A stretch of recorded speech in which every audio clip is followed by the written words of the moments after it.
हाँ, अपनी क्रॉप है पोटैटो, सोलेनम ट्यूबरोसम। इसका वर्ल्डिंग नेम क्या है? Solanum tuberosum. इसका वर्ल्डिंग नेम है सोलेनम ट्यूबरोसम। जो एक सोलेनेसी क्रॉप है, फैमिली इसकी क्या है? सोलेनेसी। इसके क्रोमोसोम नंबर 48 है और इसका यूजफुल पार्ट है भी ट्यूबर। ये मैंने यहाँ लिखा नहीं, तो यूजफुल पार्ट कौन सा है इसका? ट्यूबर। इसको फिर मैं रिपीट कर लेता हूँ, सोलेनम ट्यूबरोसम। सोलेनम ट्यूबरोसम इसका वर्ल्डिंग नेम है। इसकी जो फैमिली है वो सोलेनेसी है। इसकी जो इसकी ओरिजिन है वो है पेरू, साउथ अमेरिका। पेरू या साउथ अमेरिका। तो इसके जो भी मैंने आपको बताया था यूजफुल पार्ट कौन सा है इसका? वो अभी इसका ट्यूबर। ट्यूबर क्या होता है? ये स्टेम का ही एक पार्ट होता है जिसमें क्या है, कार्बोहाइड्रेट इकट्ठा होके रूट्स की तरफ चला जाता है, जमीन में इकट्ठा हो जाता है, वो एक ट्यूबर कहलाता है। इसका जो इसमें कार्बोहाइड्रेट की मात्रा बढ़ जाती है, ये गांठ नुमा हो जाती है, वो ट्यूबर कहलाता है। क्या कहलाता है? ट्यूबर। तो सोलेनेसी फैमिली का है, सोलेनम ट्यूबरोसम इसका वर्ल्डिंग नेम है, और 2n जो क्रोमोसोम संख्या है वो 48 है। ठीक है बच्चे। तो नेक्स्ट अपने करते हैं इसकी वैरायटीज। ये मोस्ट इंपॉर्टेंट वैरायटीज है इसकी, जो अपने क्या है भारत के अंदर सबसे ज्यादा बोई जाने वाली वैरायटियां हैं।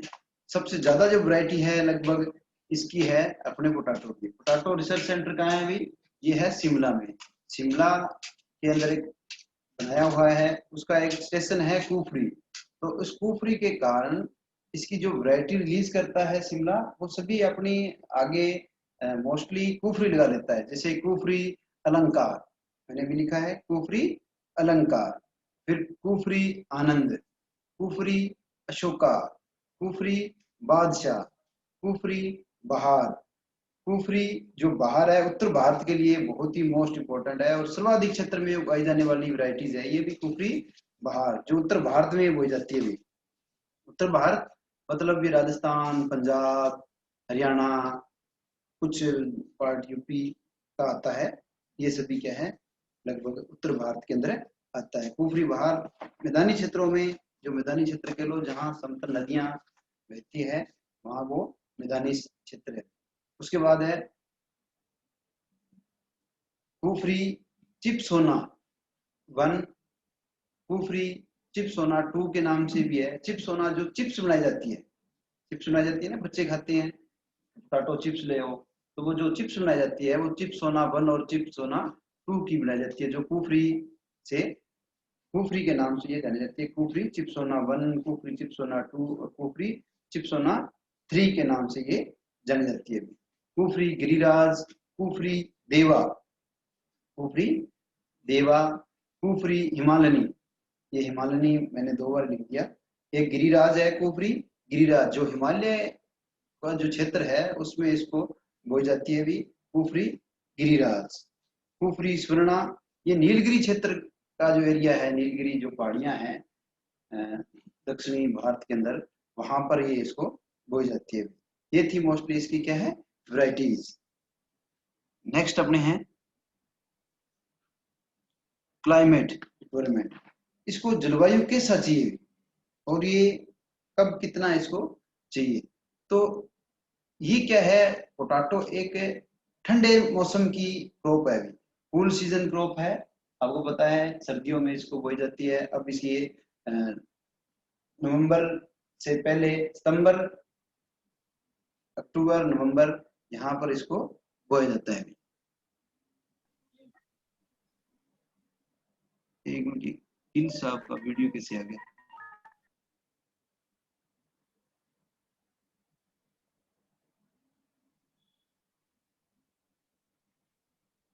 ये वीडियो भी अपनी स्टॉप कर लो, जो बच्चों का वीडियो ओपन है वो स्टॉप कर लो, क्योंकि मेरे पास उनकी वीडियो आ रही है अभी।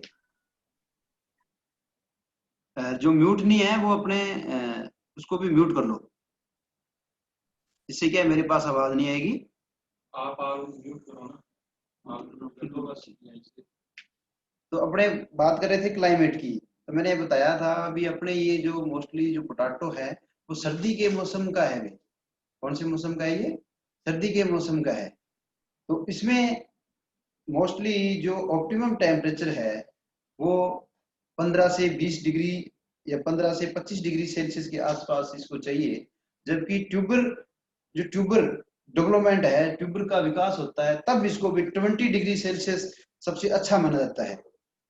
और जबकि 30 डिग्री के आसपास अगर टेम्परेचर बढ़ जाता है तो इसमें क्या है, ट्यूबर की जो डेवलपमेंट है वो रुक जाता है, ट्यूबर की मात्रा कम हो जाती है, ट्यूबर अच्छा नहीं बनेगा।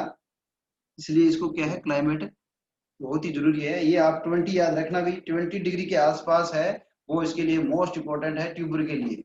ये क्वेश्चन बहुत बार रिपीट होता है कि जब कंद का निर्माण होता है तब आलू को कितने तापमान की आवश्यकता होती है। टेम्परेचर और ट्यूबर डेवलपमेंट के समय क्या है, कितने डिग्री सेल्सियस तापमान चाहिए, तो वो लगभग 20 डिग्री सेल्सियस के आसपास तापमान चाहिए। तो ये बहुत ही इंपॉर्टेंट है अभी 20 डिग्री। और अगर 30 या 29 डिग्री के आसपास टेम्परेचर बढ़ जाता है तो उसमें क्या है, ये जो ट्यूबर बन रहे हैं उसका विकास बहुत कम होगा, उसका साइज छोटा रह जाएगा, उसमें क्वालिटी अच्छी नहीं आ पाएगी। तो इससे 30 से ऊपर तापमान नहीं जाना चाहिए, 20 के आसपास ये क्या है, बहुत ही अच्छा ट्यूबर का विकास है होता है। उसके बाद आता है भी सोइल कंडीशन। सोइल इसको कैसी चाहिए भी, ये आपको पता होना चाहिए। ये देखो सोइल, इसको मैंने कल ही आपको बताया था, लोमी सोइल इसके लिए बहुत ही मोस्ट इंपॉर्टेंट मानी जाती है, क्योंकि लोमी सोइल के अंदर तीनों प्रकार की सोइलों का जो रेशो होता है वो समान होता है। जैसे क्ले है, सिल्ट है और सैंड है। सैंड मतलब बालू मिट्टी, सिल्ट मतलब ये जो कांप मिट्टी, और क्ले जो मिट्टी होती है वो होती है चिकनी मिट्टी। इन तीनों का रेशो जब सेम आ जाता है, एक अनुपात में ये तीनों आ जाती है, तब वो क्या बनती है, लोमी सोइल बनती है। लोमी सोइल इसके लिए बहुत ही अच्छी मानी जाती है, जिसमें ट्यूबर का विकास सबसे ज्यादा होता है। ठीक है। सोइल पीएच इसके लिए इंपॉर्टेंट है। सोइल पीएच इसके 5 से लेकर 6.5 के आसपास अगर टेम्परेचर पीएच रहता है तो ये सबसे अच्छा ट्यूबर का विकास होता है भी इस सोइल पीएच पे। 5 से लगभग 6.5 के आसपास अगर पीएच रहता है सोइल का तो ट्यूबर का विकास बहुत अच्छा होता है। थोड़ा सा बीच बीच में क्या है, बच्चे जुड़ रहे हैं, वो भेज रहे हैं, तो जो म्यूट नहीं है वो म्यूट हो जाना भाई। ठीक है। तो सोइल कंडीशन, सोइल मैंने आपको बताया था कौन सी चाहिए हुई सोइल इसके लिए। इसके लिए लोमी सोइल आप इसमें मान सकते हो, लोमी, सैंडिलोन या लोमी सर्वोत्तम इसके लिए मानी जाती है। सैंडिलोम या लोमी सोइल इसके लिए इंपॉर्टेंट होती है। और सोइल पीएच कितना होता है अभी, 5 से 5.6 पीएच के आसपास, जो 6.5 के आसपास जो पीएच है वो इसके लिए अच्छा माना जाता है। ये कौन सी सोइल होती है, अभी एसिडिक सोइल होती है। एसिडिक सोइल के आसपास इसका जो सोइल होती है वो इसके लिए अच्छी मानी जाती है।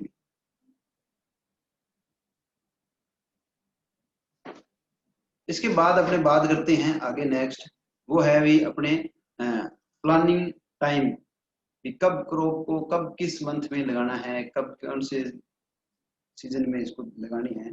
तो पहले आती है अर्ली क्रॉप। अर्ली क्रॉप होता है वो जो अपने जल्दी लगाएंगे और उसका प्रोडक्शन भी क्या जल्दी हो जाएगा, और मार्केट में वो क्या है, जल्दी आ जाएगी। तो जल्दी आ जाएगी तो जिस उससे क्या फायदा होगा, जब जल्दी क्रॉप आती है तो मार्केट रेट अच्छा मिलता है भाई। तो इसलिए अर्ली क्रॉप ही क्या है, इंपॉर्टेंट बन जाती है।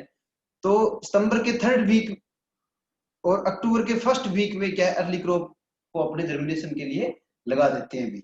जो अपने सितंबर का 3rd वीक और अक्टूबर का 1st वीक, सितंबर के 3rd वीक और अक्टूबर के 1st वीक में क्या है, अपने क्या है, अर्ली क्रॉप लगा देते हैं। उसके बाद आता है मेन क्रॉप।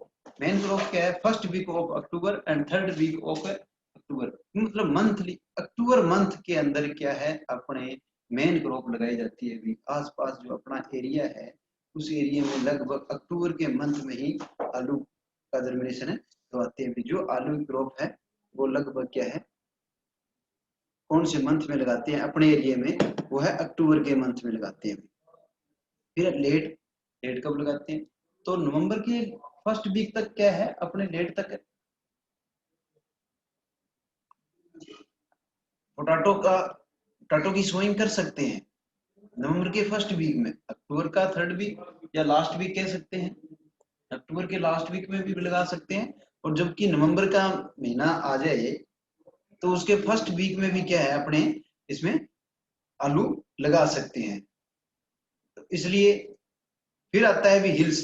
हिल मतलब पहाड़ी एरियो में ये अपने नहीं होता। ये शिमला हिमाचल की जो पहाड़ियां हैं वहां पर आलू बहुत है, नीलगिरी पहाड़ियां हैं वहां पर ये लगाए जाते हैं।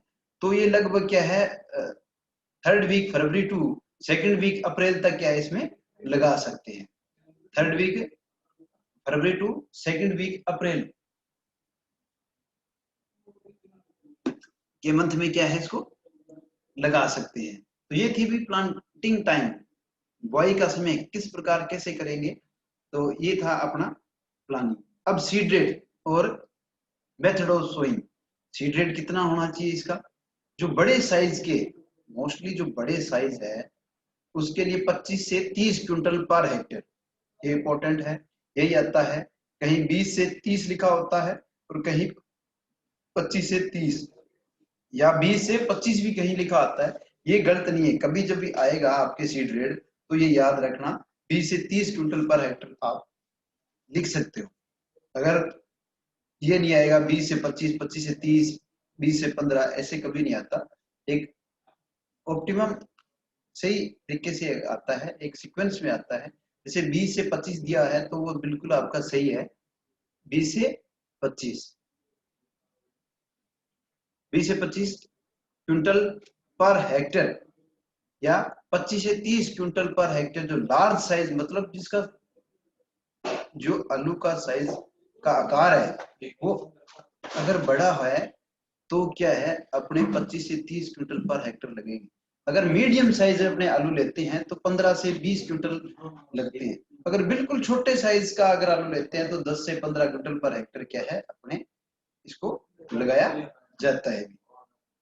अब इसमें मोस्टली दो प्रकार से अपने इसको बोया जाता है। एक तो होता है भी समतल, फ्लैट मतलब समतल, आप लेने में सीधा समतल एक जमीन को पहले पाटा पाटा लगा के और उसको एक लेवल करके, लेवल करने के बाद उसमें क्या है आप लाइनों में आलू को डाल दो और उसको आप बुआई के लिए बुआई उसकी कर दो। लगभग 10 सेंटीमीटर के 8 से 10 सेंटीमीटर के आसपास उसकी डेप्थ होती है, उसके अकॉर्डिंग आप उसको लगा सकते हैं। ये तो होगी फ्लैट मेथड। एक होता है भी आप उसको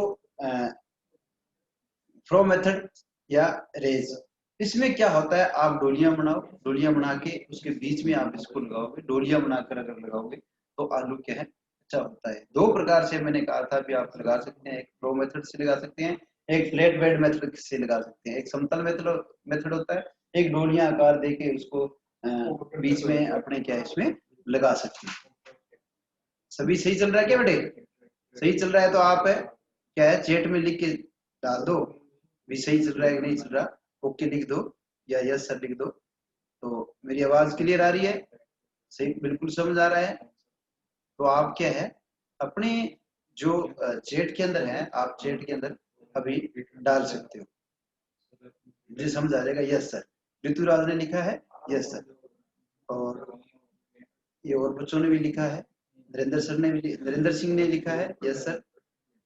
हाँ ठीक है, तो मतलब आवाज मेरी बिल्कुल सही आ रही है, समझ भी सही आ रहा है, कोई बात नहीं। ये ऑनलाइन है बेटा, जब ऑफलाइन आएगी तो अपने चंद दिनों में क्या है इसको रिपीट कर लेंगे और दोबारा फिर इसको स्टार्ट करके, और जब भी अपना कॉलेज स्टार्ट होगा उसके बाद फिर इसको क्या है अपने सही तरीके से वही तरीका चलेंगे जब पहले पढ़ाते थे। ये तो ऑनलाइन का मेथड है, अलग अलग तरीका होता है यार, तो इसमें घबराना मत।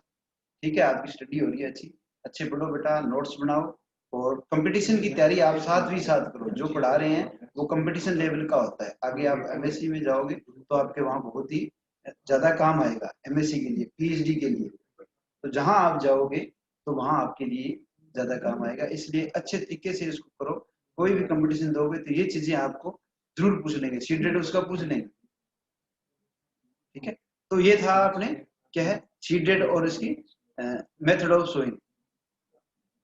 उसके बाद आता है अभी इसमें स्पेसिंग। इसमें क्या आता है स्पेसिंग। स्पेसिंग का अर्थ होता है भी दूरी। जब लगभग ये कितने साइज का आपने आलू लेते हैं, कितने साइज का आलू लेते हैं, उस साइज के अकॉर्डिंग क्या है उसमें स्पेसिंग रखी जाती है। जैसे 2.5 से 3.5 सेंटीमीटर के साइज का अगर अपने आलू लेते हैं तो इसको 50 इंटू 20 सेंटीमीटर या 60 इंटू 15 सेंटीमीटर की दूरी पर लगाते हैं। लाइन टू लाइन की दूरी 50 है और प्लांट से प्लांट की दूरी 20 सेंटीमीटर है, या इसको 60 इंटू 15 सेंटीमीटर की स्पेसिंग में भी अपने इसको लगा सकते हैं। ये किस साइज का था, ये 2.5 या 3.5 जो सेंटीमीटर के व्यास का जो आलू था उसको अपने किस साइज में लगाया है 50 इंटू 20 या 60 इंटू 15। ये इंपॉर्टेंट है भाई।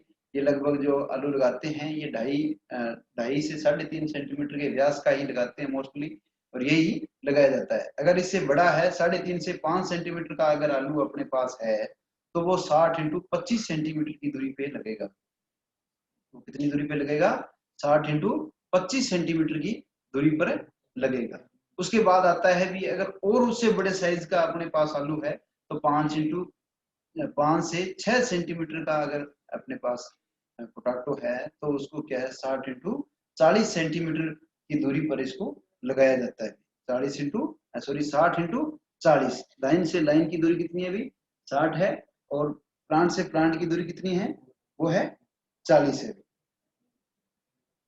एक पहले सीड रेट आया था, मैं वहां भूल गया, जहां सीड रेट आया था वहां एक ट्रू पोटैटो सीड के नाम से जाना जाता है। वो होता है अभी माइक्रो प्रोपोगेशन के अंदर एक वास्तविक बीज होता है ट्रू पोटैटो सीड, जिसकी जो मात्रा रखी जाती है अभी वो आती है अभी 1 हेक्टेयर के लिए 100 ग्राम बीज प्राप्त होता है। कितना 100 ग्राम। ये बहुत बारी पूछा जाता है अभी ट्रू पोटैटो सीड के लिए बीज दर कितनी रखी जाती है, तो वो होती है 100 ग्राम पर हेक्टेयर। इतनी ये नोट कर लेना भी अपने, मैंने वहां लिखना भूल गया। तो 100 ग्राम पर हेक्टेयर के लिए बीज अति आवश्यक है। वो कितना ट्रू पोटैटो सीड स्पेसिंग से मुझे याद आ गया। तो वो कितने रखते हैं अभी 100 ग्राम पर हेक्टेयर बीज दर रखते हैं किसकी ट्रू पोटैटो सीड, जिसको वास्तविक बीज के नाम से जाना जाता है।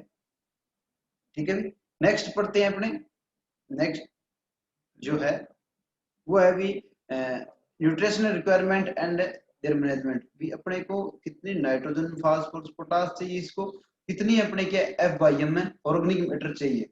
लगभग FYM अपने डाल सकते हैं इसमें 250 से 500 क्विंटल पर हेक्टेयर के हिसाब से इसमें फार्म यार्ड मैन्योर या कंपोस्ट खाद इसमें डाल सकते हैं। तो ये क्या है सोइल को सॉफ्ट बनाएगा। अगर अपने गोबर की खाद वगैरह ये डालते हैं तो वो क्या करती है अभी सोइल को सॉफ्ट बनाता है। सॉफ्ट से क्या है जिसमें क्या है ट्यूबर का विकास बहुत ज्यादा अच्छा होता है। इसलिए अपने जब भी पोटैटो लगाएंगे तो उसमें 250 से 500 क्विंटल पर हेक्टेयर के हिसाब से अपने क्या है पहले FYM डालनी पड़ेगी, गोबर की खाद डालेंगे। अगर गोबर की खाद नहीं डाली तो जमीन क्या है अपनी कठोर हो जाएगी, कठोर होती है कठोर और रहेगी। अगर उसमें गोबर की खाद डाल देते हैं तो वो सॉफ्ट रहती है। सॉफ्ट के कारण जब ट्यूबर का विकास होता है तो वो अच्छा होता है। इसलिए क्या है अपने 250 से 500 क्विंटल क्या है पर हेक्टेयर के हिसाब से गोबर की खाद डालते हैं। और इसमें नाइट्रोजन कितनी चाहिए, लगभग नाइट्रोजन को 100 से 150 केजी नाइट्रोजन पर हेक्टेयर के हिसाब से इसमें डाल दी जाती है। 100 से कितनी 150 केजी नाइट्रोजन है उसको चाहिए। 80 से 100 केजी फास्फोरस चाहिए, 80 से 100 केजी फास्फोरस चाहिए। जबकि पोटास पोटास है पोटेशियम जिसको बोलते हैं कि वो भी क्या है 80 से 100 केजी पर हेक्टेयर के हिसाब से वो डाली जाती है। नाइट्रोजन को क्या है आप 2 या 3 भागों में डाल सकते हैं। जबकि सर ओके क्या टाइम आउट क्या होगा, running of time out upgrade करूंगे। एक मिनट बेटा यार, ये थोड़ा ये बंद कर दे, देखो चला इधर का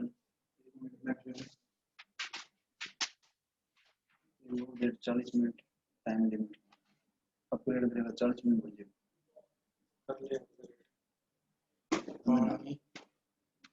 काट दे। हाँ मेरी आवाज आ रही है ना? मेरी आवाज आ रही है तो एक बार आप थम्स अप लिख के भेजो या यस लिख के भेजना।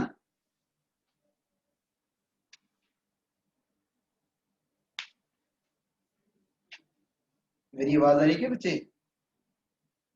हाँ ठीक है, ठीक है। हाँ बात कर रहे थे अपने नाइट्रोजन की,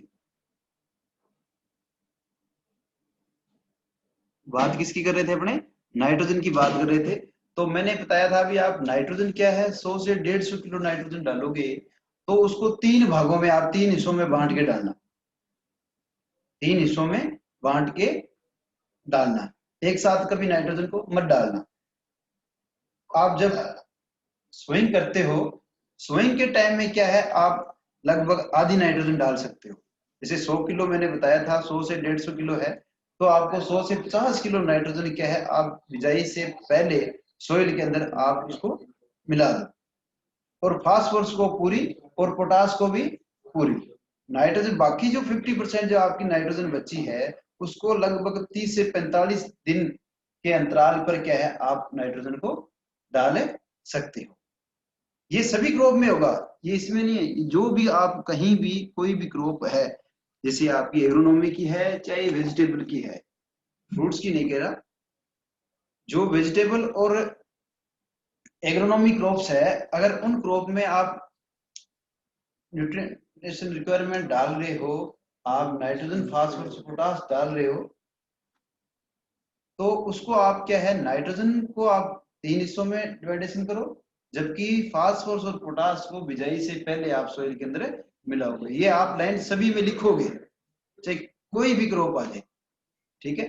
तो 2 या 3 भागों में आप डिवाइडेशन करके नाइट्रोजन को डाल सकते हो। फास्फोरस और पोटास को क्या है, बिजाई से पहले डालनी चाहिए, क्योंकि फास्फोरस एक ऐसा न्यूट्रिएंट, ये पोषक तत्व है जो अचल होता है, ये कहीं चल के नहीं जाता। इसके पास अगर प्लांट्स की जड़ आएगी, रूट्स इसके पास आती है, तो ही ये क्या होता है भी, उसको, उस प्लांट को ये मिल पाएगा, क्योंकि ये अचल होता है, एम्बॉइल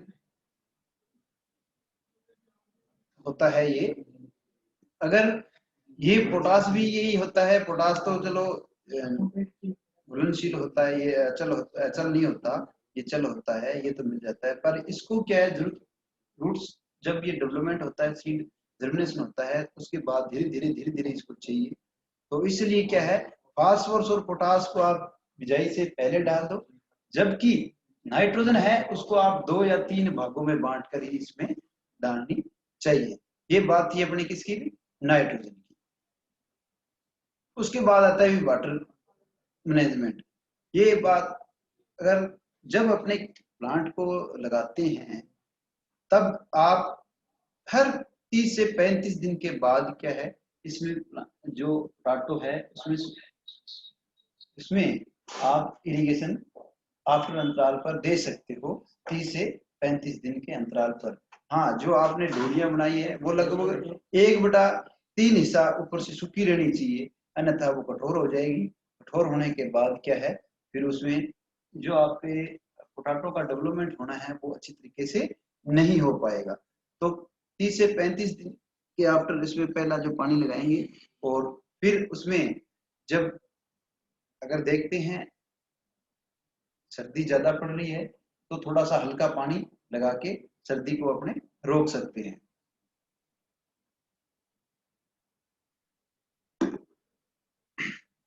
उसके बाद अपने पढ़ते हैं भाई हार्वेस्टिंग, यील्ड और स्टोरेज।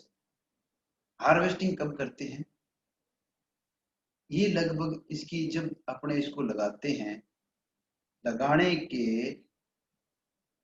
150 दिन के बाद इसकी क्या, लगभग 150 दिन के बाद इसकी क्या हार्वेस्टिंग की जाती है, बिजाई के लगभग 150 दिन की जब ये प्लांट्स हो जाएं, तब क्या है ये ऊपर से सूखने लग जाते हैं और डेवलपमेंट जो ट्यूबर का विकास है वो अच्छा हो जाता है। और उसके बाद फिर क्या है अपने अगर प्लांट को पहले सुखा दें, प्लांट को पहले सुखा दें कोई या पैराक्वाट स्प्रे करके या किसी से जो ये ऊपर से प्लांट सूख जाए, तो उसमें जो इसकी पोटाटो की परत होती है वो बहुत अच्छी हो जाती है अभी। इसलिए प्लांट को पहले सुखाया जाता है और उसके बाद फिर आलू को बाहर निकाला जाता है। तो लगभग ये 350 से 450 क्विंटल पर हेक्टेयर के हिसाब से ये प्रोडक्शन देता है। कितना? 350 से 450 क्विंटल पर हेक्टेयर के अकॉर्डिंग ये क्या है, ये हार्वेस्ट इसकी प्रोडक्शन होती है 350 से 450 क्विंटल पर हेक्टेयर। और कुछ जो वैरायटीज होती है उनकी लगभग ये 1000 क्विंटल के आसपास तक चली जाती है। कुछ वैरायटी जो हाइब्रिड होती है जिनके प्रोडक्शन काफी होता है, पर वो अपने क्या है इस एरिया में नहीं लगभग लगाई जाती। फिर आती है भी इसमें स्टोरेज। स्टोरेज क्या है, इसको 4 से 7 डिग्री सेल्सियस और 90% ह्यूमिडिटी अगर होती है तो इसको लंबे समय तक क्या है अपने सुरक्षित रखा जाता है।